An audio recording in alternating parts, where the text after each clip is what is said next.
Estamos ya en la segunda hora de programa, la segunda hora de esta edición de Hoy por Hoy a Coruña de este lunes 5 de mayo de 2025. Te acompañamos como es habitual hasta las 2 de la tarde a través del 93.4 de la frecuencia modulada. Y los lunes a esta hora lo que nos gusta es conversar y charlar, y lo hacemos con personajes conocidos, la mayor parte de ellos en el área de A Coruña, otros no tanto, porque también nos gusta rescatar eso que se dice habitualmente de personas anónimas, pero que tienen también muchas historias que contar. No es el caso de hoy, no estamos hablando de una persona anónima. En cuanto digamos su nombre, pues todos evidentemente lo van a reconocer, porque estamos hablando de una figura muy importante en el mundo del periodismo y de la cultura de Galicia.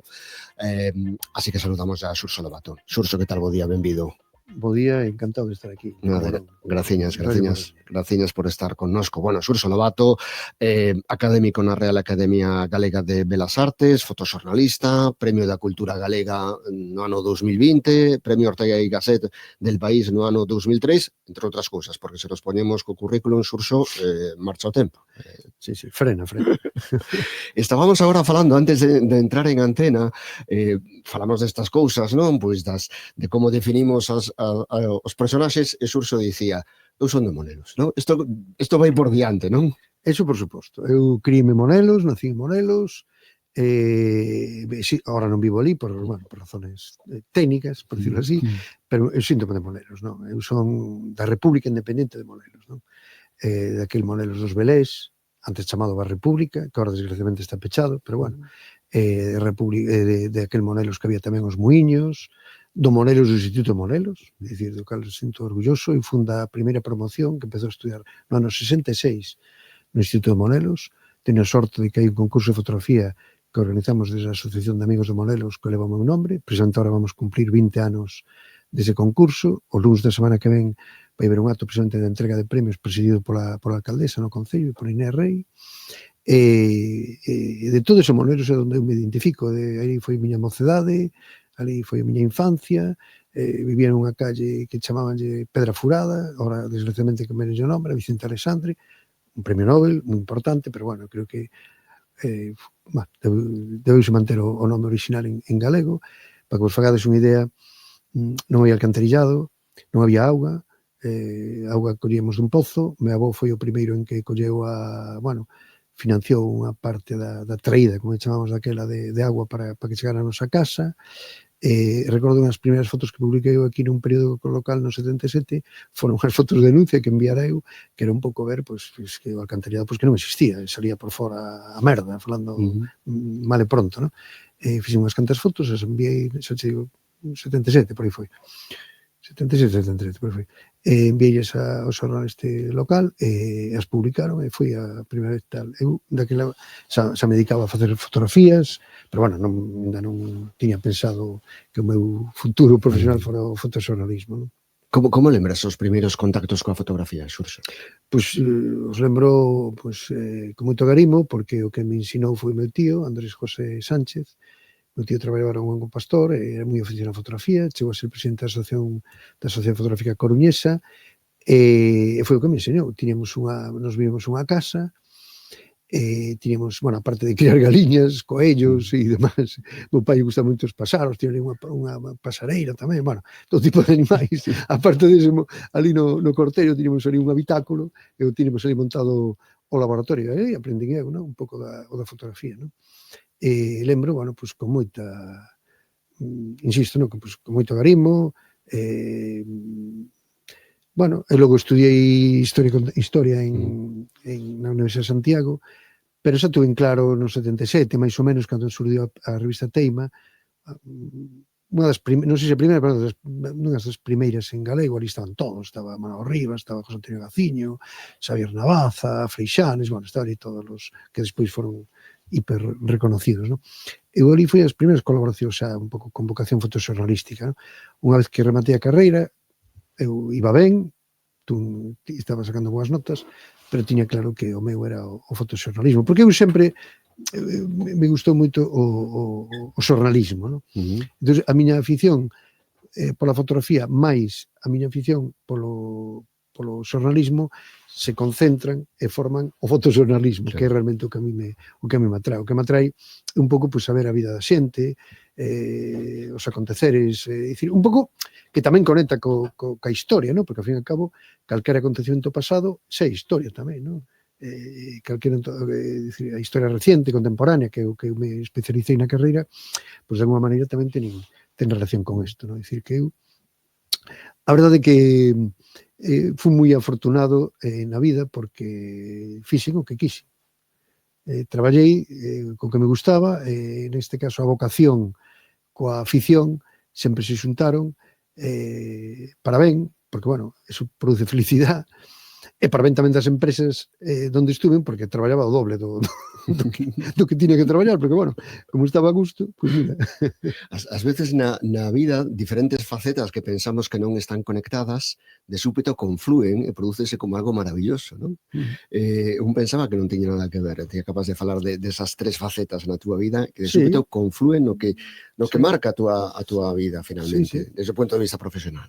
Sí, está clarísimo, é bastante evidente. Logo, eu sempre, o meu enfoque cara ao xornalismo non era tanto a noticia do día, bueno, era o que me mandaran, pero, bueno, eu intentaba tamén facer proxectos un pouco máis a medio plazo, a largo plazo. Aí teño toda a serie aquela de Galicia, My Country, o a Paisas Intervida, o tema do barroco, bueno, todo o seguimento que fixen cando foi todo o lío do Prestige, que logo editei un libro no País de Nunca Máis, ou a cantidad de libros que editei fotográficos, pois como das festas de Galicia, ou das embarcacións tradicionais, ou do Mexillón, bueno, máis de 60 libros. De Camino de Santiago, pois moitísimos tamén, máis de 60 libros. É dicir, que de alguma maneira foi confluindo o meu interés polo pasado, o meu interés por Galicia, polas súas costumbres, pola súa composición, pola súa economía, pola súa actualidade, e todo eso, bueno, pois se vai misturando cos conhecimentos que adquires pois na carreira, mas os conhecimentos que che dá o día a día,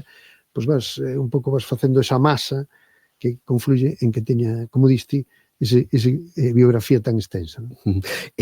Falaches antes de Teima. Que supuxo Teima? Que supuxo aquel encontro de persoas que efectivamente despois co tempo chegaron a ter moitísima importancia no xornalismo, na cultura, en Galicia, pero que naquel momento, cando nace Teima, pois non se sabía exactamente que percorrido ian ter. Como se produce aquelo e que importancia tivo despois? Ben, bueno, eu en Teima realmente empecé a colaborar na última etapa, xa digo, aquele era un pipiolo, estamos falando do 77, xa tiña dereito a voto, porque de feito votei nas eleccións democráticas as primeiras, no 77, pero era un pipiolo, xa, o único que fixen foi a última portada. Bueno, era unha aposta que había por unha serie de profesionais, daqueles que están incipientes, profesionais, do xornalismo, algún mecenas tamén, xente, pois que de alguma maneira contribuí a nivel económico a que aquilo, e que intentara tirar para diante. Era unha revista feita, se pode ver aí nas bibliotecas, feita con bastante dignidade, en formato revista, a portada en cor, tal, dentro do que había daquela, xa non vou repetir as firmas que había, firmas que eu creo moi interesantes. Unha aposta que, como moitas outras, non durou moito, porque, escribir en galego nunha revista, en aquel momento non houve moitas posibilidades, pero foi importante porque despois disso surde a nosa terra, despois surde Mancomún, nosa terra foise, agora está aquí Nos Diario, que mal que non, pero vai aí resistindo, e outras revistas. Eu creo que Teima foi a pioneira. Eu non falaría, por suposto, de fracaso, é un paso adiante, e logo, para min, xa personalmente, a oportunidade de conocer a toda esa xente, pois a verdade que é unha oportunidade quasi única, non? É moi interesante, non? E a esa idade, ademais. Claro. Eso marca, non? Eu quero dicir, esa idade, nese momento vital. Sí, claro que marca. Eu foi cando tuve en claro xa de dicir, eu vou ir por aquí. Vou acabar a carreira, pero eu vou ir por aquí, vou para o fotoxornalismo. E logo, ademais, collín un momento bon, porque era a transición, había unha renovación do concepto de fotoxornalismo. Antes, o fotoxornalismo estaba un pouco anquilosado, había que facer as fotos oficiais de Franco, e pois as que bajo censura, que iso que dicilo. Parece que ahora, aquello que con Franco vivíamos mejor, non sei quen vivía Franco, a súa familia, claro, eso sí, vivía mejor, o resto de vivir mejor nada, non? Entonces, se abriu un campo novo, non? Había novas, apareceu El País, apareceu el 16, apareceu Cambio 16, La Calle, bueno, apareceu Interview, moitísimas revistas, non? El Periódico de Cataluña. Entonces, hubo unha demanda de unha nova maneira de facer fotoxornalismo, non? Eu me subín ese carro e a verdad que foime ben, non? Ora falamos de fotoxornalismo con naturalidade. Eu recordo a primeira vez que dixen eu a palabra fotoxornalismo nunha redacción dun periódico local onde eu colaboraba, a xente me miraba así como con cara de marciano, non? Fotoxornalismo, para que se creen estes fotógrafos? Queren ser periodistas, non? Digo, non queremos ser, que somos, que non é... Bueno, sempre hubo que abrir, e a min, bueno, eu creo que me tocou, e tuve esa vocación de abrir camiño, non? Fui o primeiro fotoxornalista en Galicia que cheguei a ter categoría de redactor jefe, fui o primeiro en recibir o Premio Galego de Artes, como dixeches ti, no 20, fui o primeiro en entrar na Real Academia Galega de Belas Artes, é dicir, fui un pioneiro en moitas cousas, non? Bueno, unha satisfacción, pero tamén ten un coste, porque iso é ir sachando, abrindo camiño. Claro, logo os que vienen detrás xa teñen a mitad feita, pero os outros, mentre os que abrimos camiño, tal, non? Entón, a ese nivel, bueno, pois ben, non? Eu son un sachador de Morelos. A importancia das palabras, non? Porque claro, cando ti defineste como fotoxornalista e falas de fotoxornalismo, o que estás falando é que hai, digamos, a intención de comunicar, de informar, de ter en conta o contexto informativo, o valor de actualidade dun momento que se capta, non? Digamos, hai como unha especie de valor engadido. Claro, é que a propia palabra xa leva a definición: fotoxornalismo, fotografía e xornalismo. É dicir, ti tens que ter conocimientos fotográficos, evidentemente, pero conocimientos xornalísticos. Ti cando vas a facer un acto ou facer unha reportaxe ou seguir calquer acontecemento, non solamente tens que saber facer fotos, pode ser un fotógrafo virguero, un gran artista, tal. Tens que ter conocemento do que vas a fotografar. E tens que ter un background, tens que ter unha certa formación, cultural, obvia, elemental, para poder enfrentarte a conocer certas cousas. E logo tens esa formación para saber, cando vas a cubrir un acontecemento, cal é a foto. Sobre todo porque nas revistas non tanto, pero no que nos xornais, moitas veces nunha soa foto tes que resumir todo un acontecemento, non? Entón, cal é a foto de esa é a foto, ese momento en que a mellor se dá a man fulano con Citrano, ou ese momento que un se mira para un lado, outro se mira para outro, ou ese momento que Paco Vázquez non lle dá man a Lendoiro, ou esas cousas que definen o momento, non? Por decir un caso de dúas xentes que conocí, non? Entón, é moi importante, non? É dicir, entender que non solamente é saber facer fotos, é tamén ter conocimientos do que é o xornalismo. Eu tamén din clases nun máster que levaba, bueno, que ainda existe o máster este que leva un periódico local, a verdade que o pasaba moi ben tamén dando clases, me gusta moito a relación coa xente nova, viña xente bueno, uns de xornalismo, outros viñan de outras carreiras, e os formaba en fotoxornalismo, non? Era máis unha asignatura forte tamén, non? Está mal que o diga, pero eu creo que a gran maioría tamén, había xente que non, pero a gran maioría quedaban bastante contentos, porque eu sempre buscaba darlle unha mirada práctica, non tanto técnica de como se revela e tal, eso de menos, non? O importante é unha dos primeiros exercicios que les ponía, hai que ir a Penamoa a fotografiar, e sempre se oía que medo, para que sepan os ointes, ahora gracias a Dios non existe, pero era un poblado, bueno, pues donde se vendía droga, bueno, había así ciertos programas de orden público e de supervivencia personal, se alguén por ali, nunca pasou nada. A xente iba ali, facían fotos, se enrollaba cos que vivían ali, que casi todos eran de etnia xitana e tal, e nunca pasou nada. É dicir, que moitas veces tal. Pero eu dicía, mira, se queredes ser xornalistas, ainda que non vades ser fotoxornalistas, pero igual se queredes xornalistas, pois tedes que enfrentar con eso. Non todo de ir a facer rodas de prensa ao alcalde ou alcaldesa, que iso está moi ben, pero logo hai que ver o que é a realidade, non? Entón, a ver, chega aí a un poblado onde se vende a droga, a ver, que pasa? Te encaras con eso e tal, non? Que eu creo que unha boa maneira de aprender, non? Bueno, para que te fagas unha idea do malo que era eu cando encargaba cousas. Como chegas a La Voz de Galicia, Xurxo? Pois mira, dunha maneira moi sencilla, sabía, me chega a onda de que necesitaban fotógrafos, pide unha cita a Jenny, que era secretaria de Juan Ramón, que era o director, desgraciadamente morreu, teño un gran recuerdo del, e deu-me unha cita o 1º de maio pola tarde. Eu daquele era moi rojo, ahora tamén, E me fixo gracia, carallo, o 1º de maio, o día do traballo, vou a pedir traballo. Bueno, hecho que hai, vamos alá. Entón, por mañan foi unha manifestación e por a tarde fui ali a pedir traballo. Levei un dossier así eu creo que foi no ano rematar a 1081. Sí, 80, 81 por aí foi, non me acordo. Eu creo que foi 81. E levei un dossier de fotografías para que viran así, máis ou menos o que facía, e dixo, moi ben, mal. Collí ali uns cantos reportaxes que tiña escritos que lle mandaba, creo que Colpisa, non sei que, para os suplementos, e me dixo, toma, ilústrame isto. E te pones en contacto con fulanito. Dixe, moi ben, vale, collín os textos, e me comín o coco a ver que fotos eran as mesas caídas para aquilo que se plantexaba. E así empecé. E xa digo, teño moi bo recordo de Juan Ramón, moi bon recordo. Era un hombre máis que tiña, bueno, era de orixen mindoniense, que iso debe marcar bastante, non? Aí está Cunqueiro e tal. Tiña así un certo sentido de humor moi galego, que eso sempre se apreciaba e tal. Bueno, a verdad, en xeral teño moi bo recordo dese periódico, non? Logo, bueno, a cousa rematou daquela maneira, que non vamos ahora aquí a tocar esas cousas, pero teño bo recordo, sí.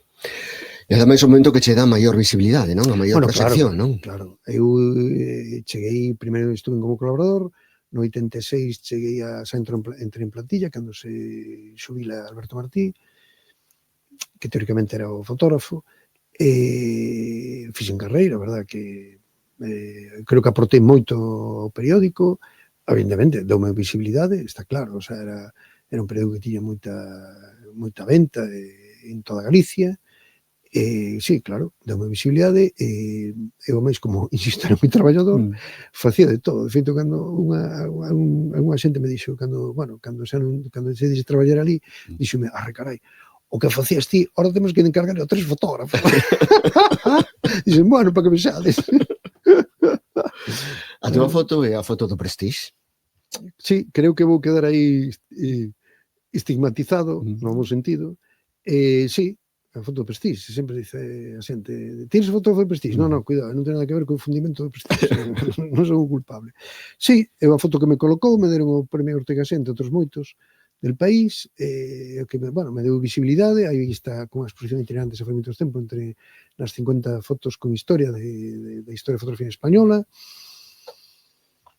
e aí estou con esa fotografía, e foi, bueno, foi momentos de emoción cando a realicei, e dame moitas satisfaccións. Agora foi pouco se celebraron os 20 anos, se conmemoran os 20 anos do Prestige, a fotografía, bueno, pues chamaronme para moitos, bueno, vos tamén, pues para reportaxes, para televisións, bueno, pues falando da historia esa que xa teño moi contada.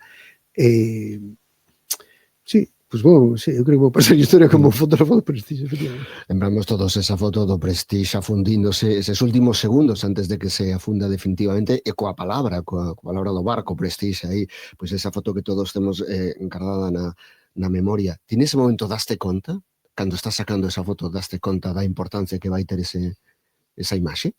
Pois eu creo que sí, dime, vamos a ver, era consciente que estaba facendo algo, sobre todo porque era consciente que estaba facendo algo único, porque ninguén máis, según os datos que eu tiña, podía volar en aquel momento hasta ali, non?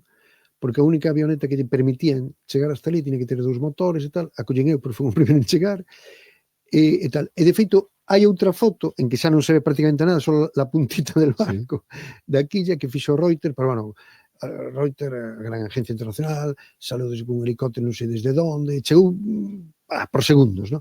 Pero non ten a forza, de feito, é unha foto que prácticamente non se publicou, pero non ten a forza, claro, de eso, porque a máis se ve o nombre e tal, claro. Se convertiu nun icono, non? E recordo a famosa manifestación de Santiago do 1 de decembro, na Praza Obradoiro, que iba entrando xente por un sitio, lía Manolo Rivas o manifesto, salían por outro, tiña que volver a leo 3 veces, porque ali non cabía xente. A miña foto foi a foto do cartel, non? De iso, porque se convertiu nun icono. Eu vía pancartas, que a miña foto dibuixada, pintadas, murais, non? Se convertiu en eso. Sí, eu era, en parte, sí, consciente no momento de facela de que, bueno, de feito, cando volvín, xa estaba empezando a recibir chamadas na avioneta de outros medios de fora de España, que tes a fotografía, e dices, bueno, sí, pero non, hai que ver e tal cual. Sí, máis ou menos era consciente non tanto o que chegou, obviamente, pero bueno, sabía que algo estaba, algo fixera. Como consegues a avioneta? No, a avioneta é... Porque esa ao final foi unha das claves, non? Sí, no, vamos a ver, a clave é que eu vou resumir a historia. Sí. A clave é que eu escoitaba, eu sempre escoitaba a Radio Coruña, Cadena Ser, a Iñaki Gabilondo daquela, no informativo, sempre o escoitaba para ver que pasaba. Recordo que máis ou menos sobre as 9 menos 20 interrompe o tema Iñaki Gabilondo e di se está fundindo. Rachou o Prestige e, por tanto, se vai a fundir. E sim, entón inmediatamente se salto, xa me pongo en contacto coa dirección do xornal, me pongo en contacto co aeroporto de Alvedro, coa compañía que leva as avionetas, e salimos para ali inmediatamente, ¿no? E comigo me acompañaba un cámara de unha produtora que traballaba para, me parece que para Telecinco, Antena 3, algo así. E salimos, ¿no? Todo isto hai que facelo en segundos, porque se non faz en segundos, boa. Algo parecido foi cando houve o atentado do chale de Fraga. O primeiro en chegar... Mira, ese día tamén foi... Deso, casi nadie me pregunta, porque, bueno, pasou máis desapercibido, e non é unha foto así tan icónica, non? Pero cando foi o atentado do exército guerrilleiro ao chale de Fraga, o primeiro en chegar foi eu, polo mismo, porque eu estaba escoitando as noticias a primeira hora. Escoito como atentado e me vou inmediatamente a Perves a cubrir eso. Fui o primeiro en chegar, recordo que chamo inmediatamente ao delegado porque lle correspondía a Ferrol, chamo ao delegado de Ferrol e dice, coño, pero casi o levanto da cama, mira, que xa estou aquí, que aí isto e tal, logo empezaron a chegar máis tal. Bueno, cando remata, despois estar ali toda a mañá, fotos, tal e cual, me veño para Coruña. E sobre as 3, por aí foi, non me acordo a hora exata, eu daquela vivía cerca de María Pita, paso co coche por aquí cerca, por o Plaza Ourense, e vexo un coche de policía aquí, diante da farmacia Álvarez, me parece que chama que foi a esquina, ¿no? A de Cristino Álvarez. E digo, que raro, ¿no? Olfato periodístico. Digo, coche de policía aí parado, que raro e tal. Entón, paro inmediatamente, vou a preguntar, que pasa? No, non pasa nada. Digo, se a policía dice que non pasa nada, esta policía, algo pasa. Algo pasa, está claro. Evidentemente. Entón, me entero, e vivía Claudio San Martín. Acababan de matar a Claudio. Ostras. Chamo o director do xornal, digo, mira, que estou aquí, que acaban de... Estou aquí hai algo raro, a casa de Claudio San Martín, eu creo que aquí, creo que mataron, polo que tal e cual. E o director me dice, oye, pero ti como faz? Porque claro, fomos primeiro en chegar ao atentado do outro. Ademais foi todo no mesmo día, non? De feito, houve logo moitas especulacións, porque un fora o Grapo, o de San Martín, o dos outros foron o certo guerrilleiro, bueno. Pensou se había algún tipo de relación. Que non había, parece ser, non, eran cousas distintas. Pero foi unha casualidade, se ve que non tiñan planificado, bueno, foi unha coincidencia, non? Eu estuve ali, eu primeiro en chegar as 2 veces, non? O que alguén vai a pensar, oye, pero este hombre que contactos ten? Ningún, desgraciadamente. Porque, bueno, desgraciadamente non quero ter contactos para nada, pero, bueno, en fin, no sentido que se tuveras contactos sería ideal, porque así se informan, pero non foi así, non? Eso, isto que estou contando, xa contei algunha vez, falase menos porque non hai, digamos, unha imaxe, porque claro, un atentado, obviamente non tiña foto do atentado, era, pois eso, a policía entrando no portal, o portal non che deixaban pasar, estas fotos que son de relleno, pero non son significativas. E do chale sí, pero bueno, chale de ruido, logo tamén houve máis historias tamén, hai algunha anécdota máis tamén, se queres xa conto. Pois veña, dale. Cando se restaura o chale de Fraga, de Perves, despois do atentado, non? Que, por certo, con fondos do Ministerio do Interior, pero non vamos a entrar aí, que é outra guerra. Fraga, sabes como era?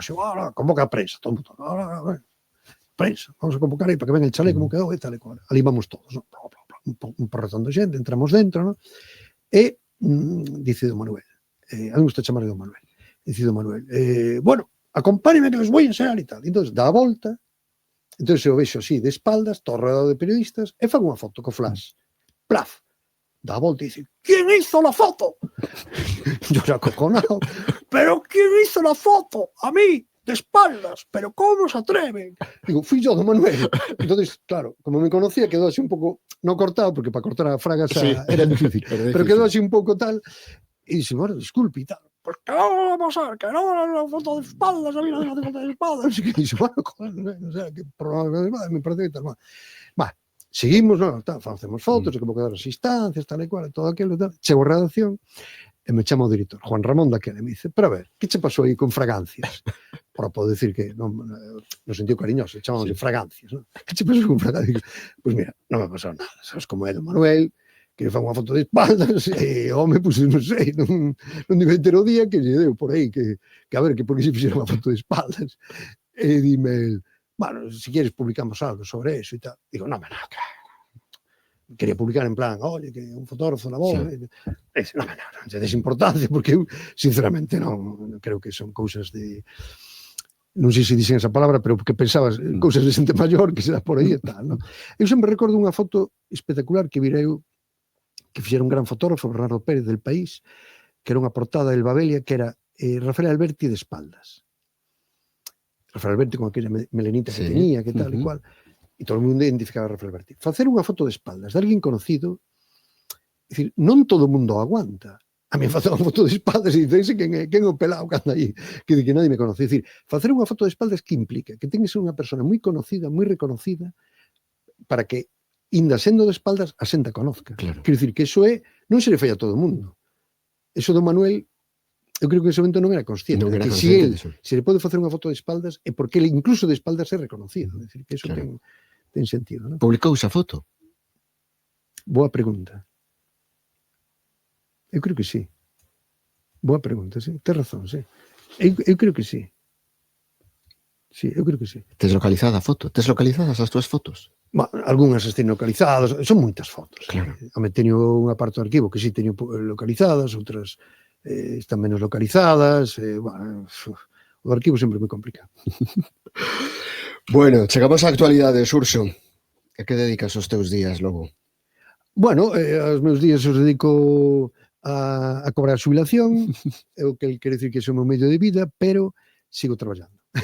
Sigo facendo fotos, sigo facendo actividades, sigo facendo moitas. Ora, por exemplo, pois organizei un ciclo na Academia de Belas Artes todos os martes con a serie de artistas que se titula El Autor e tal. Colaboro con concursos de fotografía. Empeza mañá, non? Empeza mañá. Empeza con o cuarto ano que o facemos.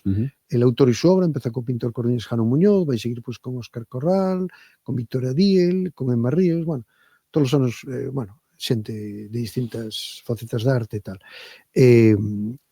Xa digo, sigo co tema do concurso, pois con exposicións, ahora, por exemplo, que o tema das cantareiras, pedironme de Galaxia, teño unha foto do ano 81 dun concerto de Milladoiro en agosto, debe ser, me parece que era, se non era algo así como a Romería de Santa Margarita ou algo así, que cantaban as dúas cantareiras, as irmás castiñeiras famosas agora e tal, cos Milladoiros. Ali con Antón Soné. Esa foto é unha foto histórica, porque están as dúas xuntas, ali ca pandereta e tal. Do ano 81. Que me solicitaron, xa digo, para exposicións hora da tal.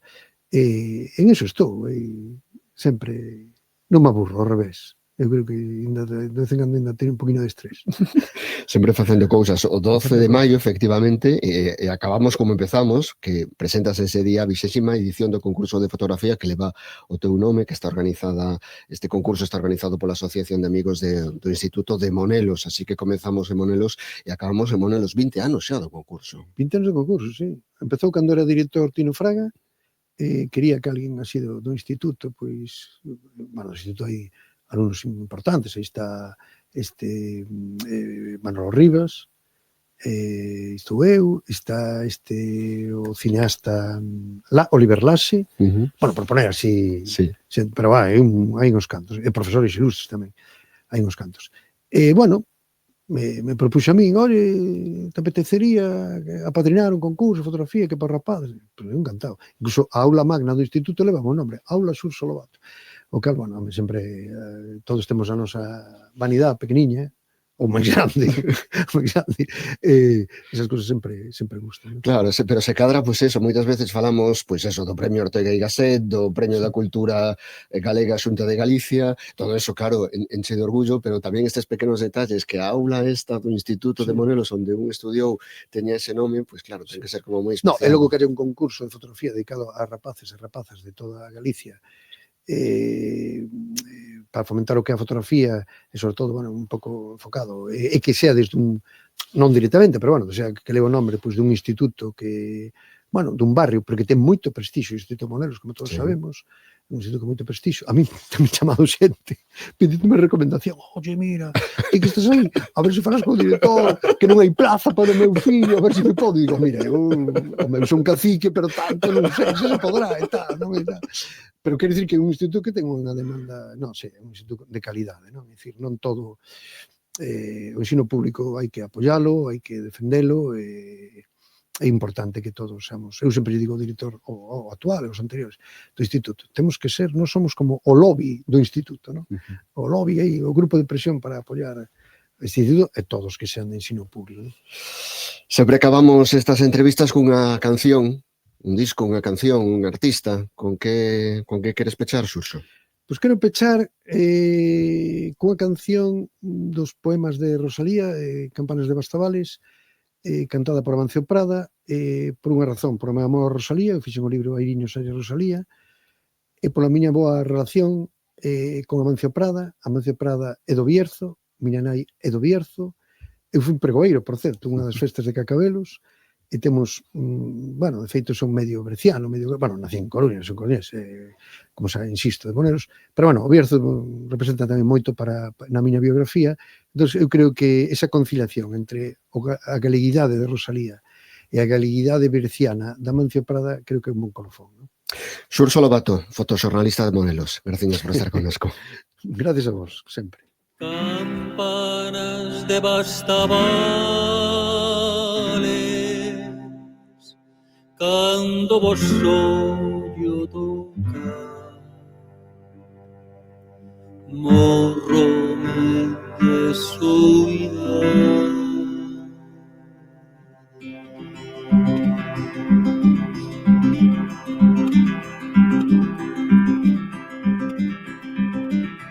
Cando vos ollo tocar campaniñas, campaniñas, cando vos ollo tocar campaniñas, campaniñas, sin querer torno a chorar.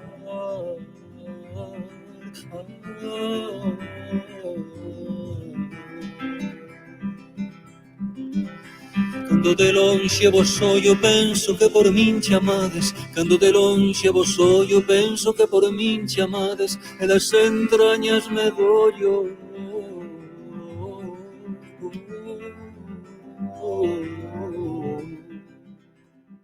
Somos la copa y el vino. Chayanne en concierto. Juntos.